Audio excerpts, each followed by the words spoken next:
Hey guys, oh geez, what I'm doing is I've decided, and I probably should have done this before the start of my trip, but as you know, I don't always do things the right way.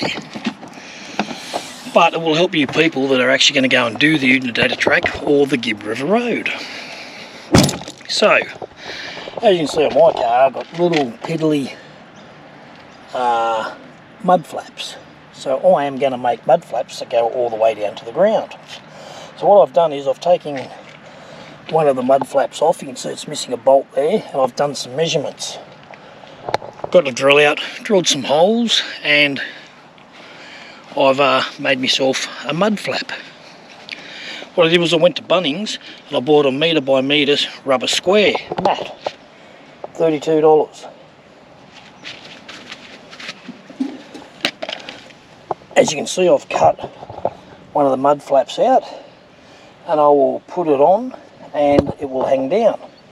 I've drilled holes through the mud flap, and once all bolted together it'll hang there. It'll keep the rocks from flicking up and hitting the van. Anyway, I'm going to put her on and then I'll show you what it looks like. The tools that I require for the job are a tape measure, a Stanley knife or a blade, 13mm spanner, and a shifter for the other side. I've just got some good scissors here that actually cut through the matting. Alright, I use the knife just to score it once I measure it all out, and then I cut it. Okay, I'm going to cheat here. I'm just going to put the mat that I've already cut out and score it and then cut along. So what I'm going to do, actually I had a biro yesterday to actually measure out and draw the lines on the mat. Instead of using a biro today, I'm just going to score it.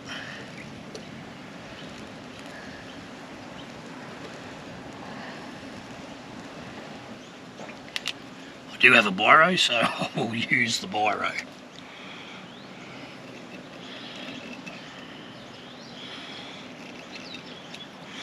And we'll go across the bottom. Not sure whether you can see it, but you'll see the line running down and across.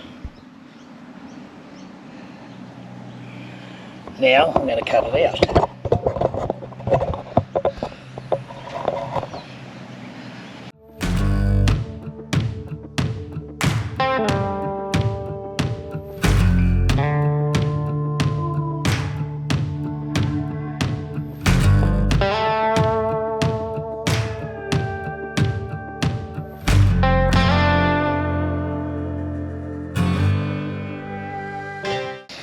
There we have it, another mud flap.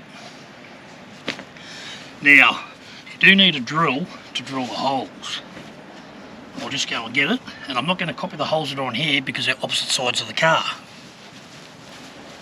Here's the drill and the drill bit. What I will do now is I'm just going to unscrew the mud flap and we'll take it off.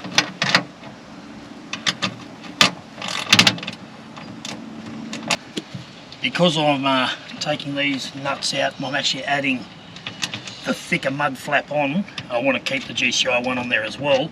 I've had to go into Bunnings and buy some bigger bolts,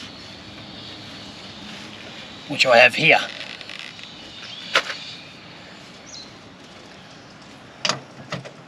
Okay, now that I've undone all the nuts, we'll now take it off.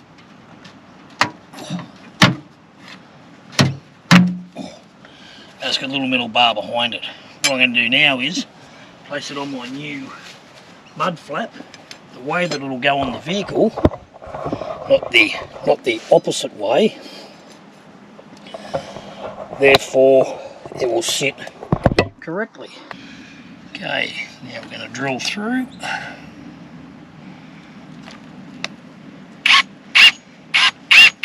Right. I forgot. My drill bit is bigger than the hole. So what I'm going to do is mark it with a biro.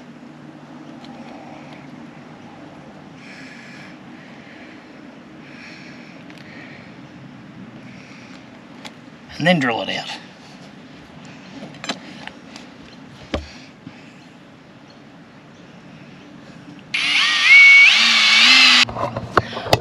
put the bolts and the GCI Tratec original mud flap back on. I've got my little bracket. I'm going to place it in and then bolt it up and we'll see how we go.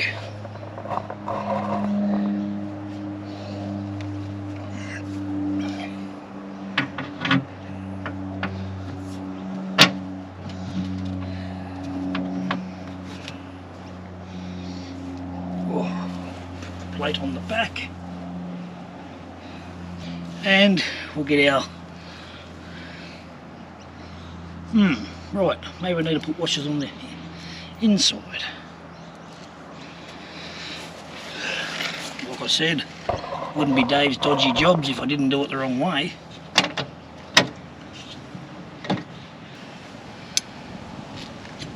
So remember, I'm here to show you not what to do, but how to fix it.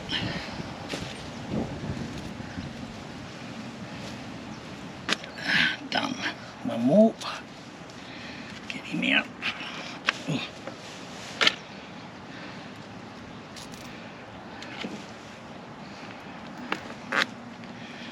Right, now we'll put him back on.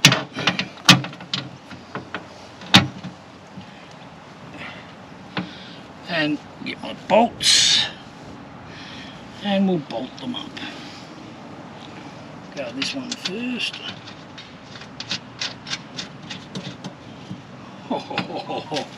Liking what I'm saying. So as you can see, it's all up there. And we'll just tighten the nuts up now. Pretty impressed. Oh, I forgot to put this on. Like I said, wouldn't be a Just Brilliant Adventures if it didn't go, if it went to plan. Just unscrew these again.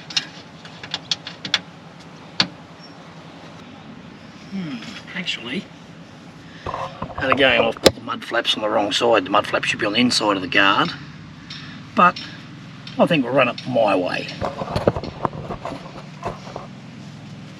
Let me know what you think in the comments. Maybe I'll have a look at the other way.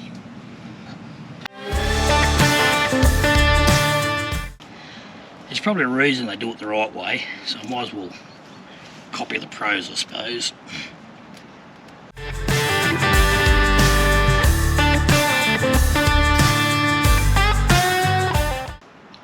It'd be boring if we did it the right way first up anyway.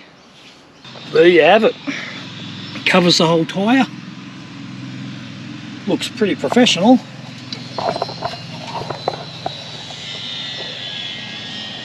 Not a bad little job. What I could do is make a bit of an incision in here so the mud flap actually goes around it. So that's what I'm actually going to do now.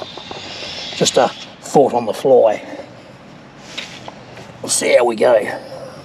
Okay guys, so I've finally finished.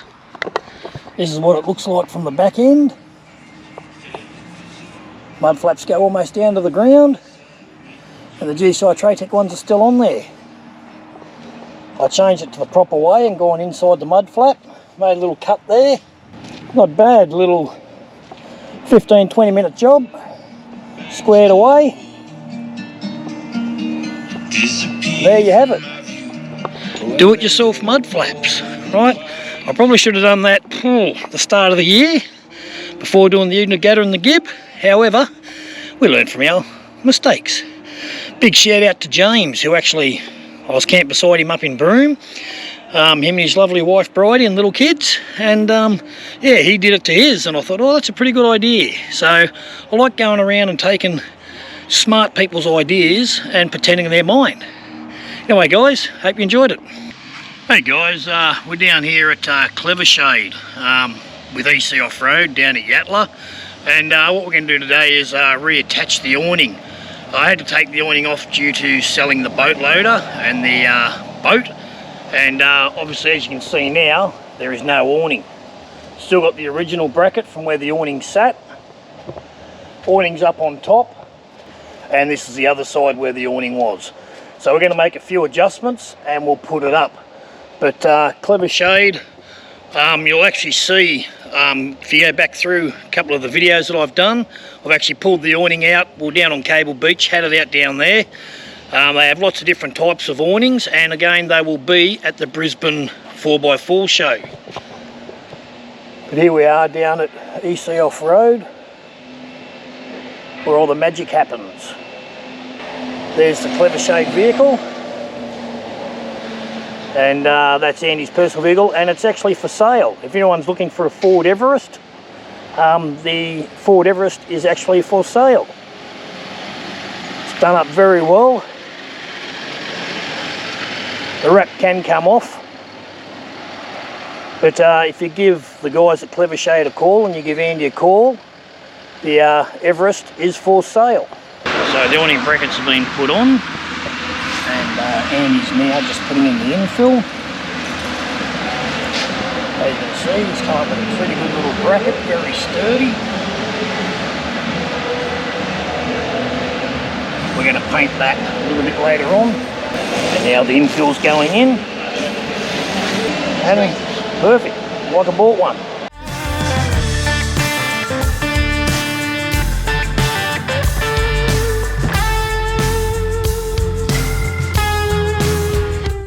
So yeah, if you're in the Brisbane area, or not even, they'll post stuff out to you.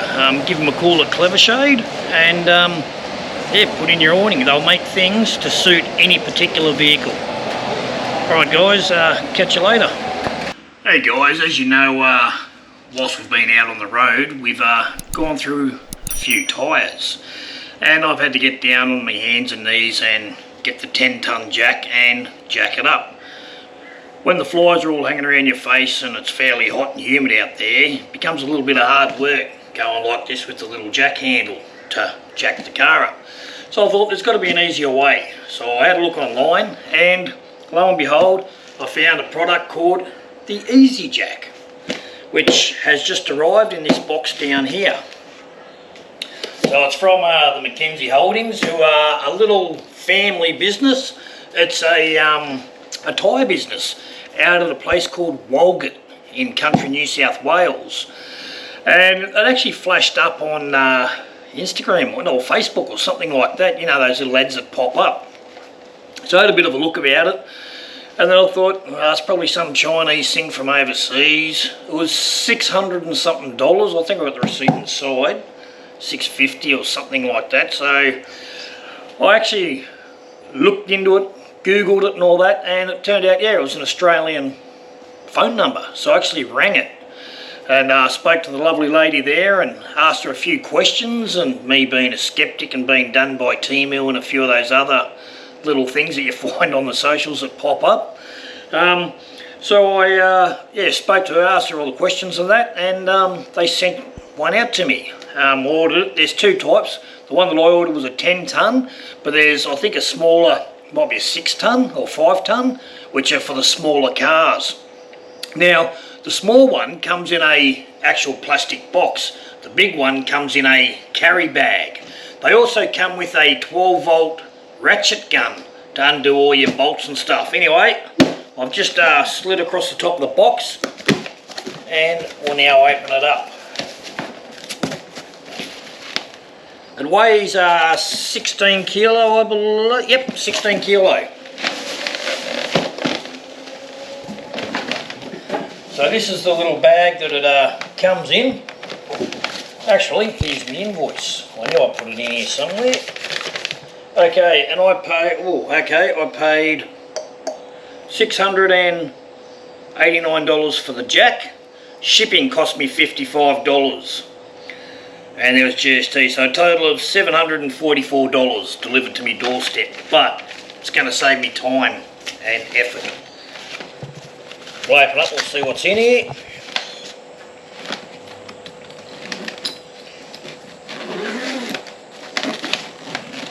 Right, it's got these little handles on the side. There must be a strap or something that goes with it. And all around it, oh yep, all around it there's little pockets.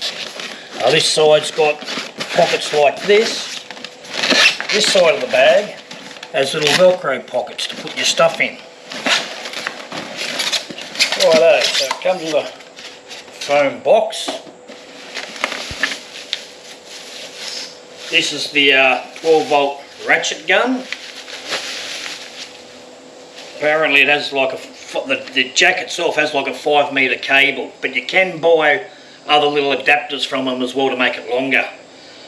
So yeah, it's fairly solid looking setup, and apparently it's pretty handy. What else is in here? We also have a set of gloves. That's for when I want to do miming. No, it's actually for the drill. Alright. Comes with a, so you can plug it straight onto your batteries. Obviously the cigarette lighter plugs straight into the cigarette socket like that. And then you can plug it straight onto your batteries and you've got power that way.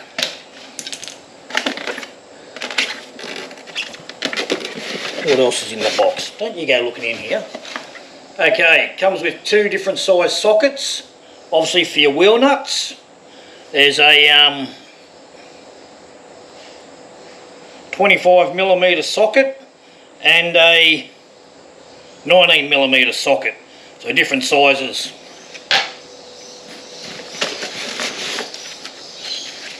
Comes with a carrying strap, obviously to click onto this side and this side just to help you carry it.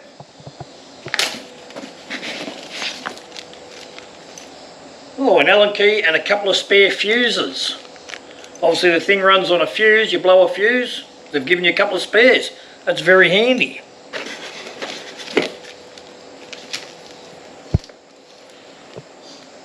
More fuses. Alright, obviously 2 must go in it and then 2 must be spares. Here's a little instruction booklet. Oh yep, shows you where your fuse goes in. I'll have a read of that later. And the other thing that's in the box is the actual jack itself. So inside the bag you can see a couple of little holes where the other stuff was sitting in. Down the bottom here, little pockets. And 2 pockets on each end. So yeah, it's a handy little bag. Now, off memory, the smaller jack was yellow, this jack is orange.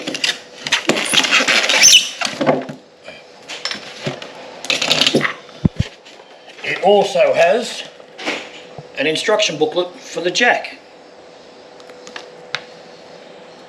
Alright. Now it's on wheels, so we have a look underneath. There's 3 wheels underneath to wheel it under your vehicle. On the side here you can screw this up to adjust it as high as you can get it. It's actually full, if you screw it enough it will come out.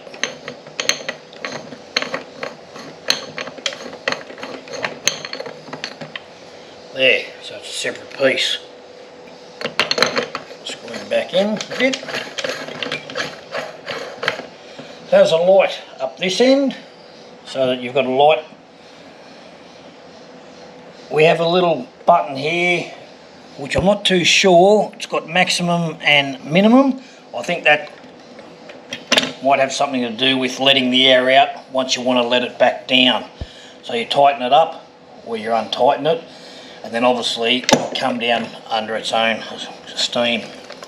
On this end, which is the 5 metre cable, plugs into your cigarette lighter, and then you have a little remote control for up and down. Once I have a bit of a read of the instructions and put the fuses in it, we will take it out, put it under the car, and I'll give you a demo on how it works. But at the moment it looks pretty cool. Hey guys, so as I just said inside, we've just gone through and I've showed you what's actually in the kit.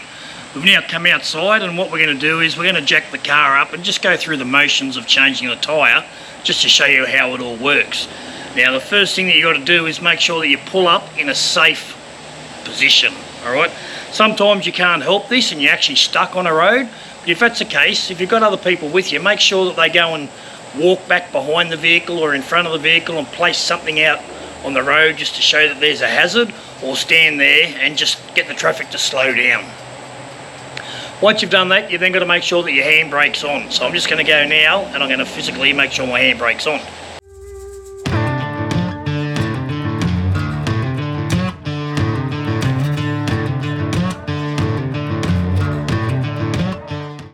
Okay, so the handbrake is on. Now I've got the jack out and I'm going to look for a position to jack my vehicle up. I already know where that position is, but just a little tip for young players. When you do get a new vehicle, make sure that you identify where your jack has to go. Alright, they don't go in the same spot for all vehicles. So make sure you get under, have a good look, speak to the dealer, get him to show you where the jack goes if you're not too sure. Other than that, try YouTube, see if you can Google your particular make and car, or the manual, the book of your manual will actually have it in it. Alright, I'm not going to actually go through and take the tyre off. I'm just going to raise the car up and down just to show you how the jack works. However, the first thing you should do, once you've got everything done, if you've got chocks, put chocks under your wheel, front wheels, just to stop the vehicle moving, is loosen your wheel nuts. Alright, don't try and loosen them while it's jacked up and it's off the ground. Loosen them before they go up. Then once you raise it, you fully take the nuts off, take the wheel off, put the new nut on, put the new wheel on, put the nuts back on, and then just finger tighten them. When you lower it, you can then fully tighten them. So come on down here and we'll show you what's going on.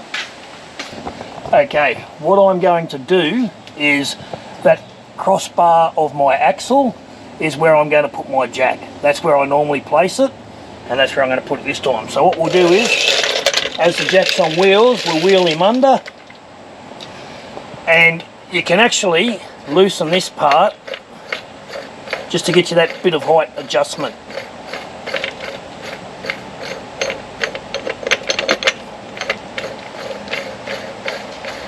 And that'll do me. Place the jack in position. What I'm going to do now is plug my cigarette lighter into the 12-volt socket, which I have here on the car. We'll then come down and start raising the jack. Okay, we have the on-off button on the controller. Okay, so we make sure that we've got our controller and we hit the raise position. As you can see, the jack is going up.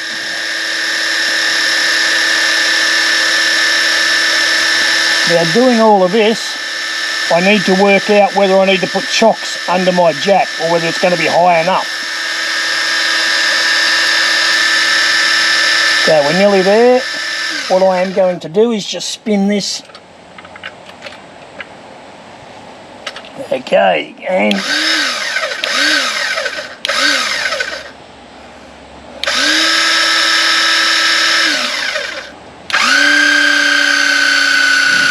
so you're seeing the bottom sleeve moved up all the way, and now the inner sleeve's moving.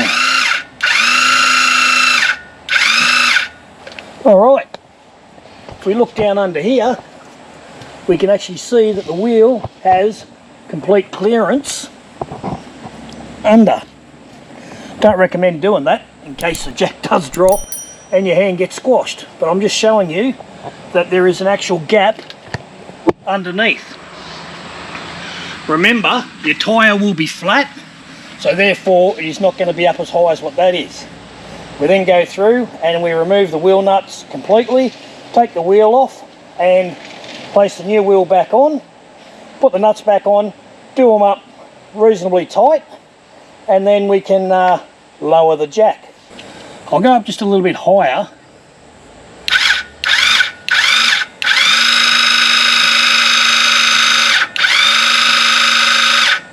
Look at the clearance, alright? How easy was that? Okay, so now we're going to lower the tyre, making sure that our cord is not under the tyre, and we'll lower.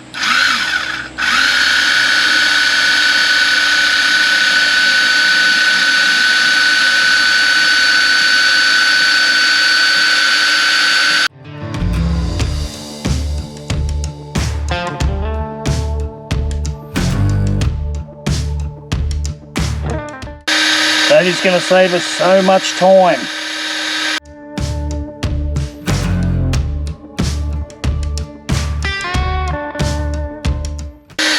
and she's fully home. We then pull the jack out, we then grab the jack, we unplug it.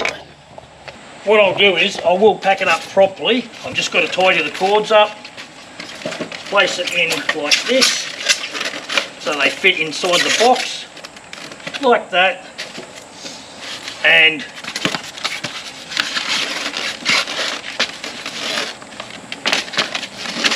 now you don't need to put it back in that box. I'm just putting it in there just so that the bag keeps its shape, and also to protect the jack a little bit more. I'll just show you the gun that comes with it. So it's a ratchet gun, and again it is 12 volt. Again, we just plug it in. There's a reverse on this side and a forward on that side. So if you want to go forward, you poke it in.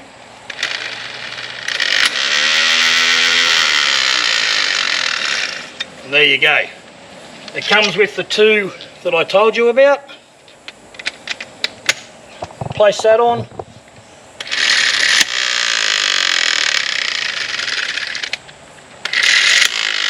I'll actually undo one of the nuts just to show you. We'll see whether it's got enough power. They told me it has. But I'll tell you what, that jack was so much easier than manual jacking.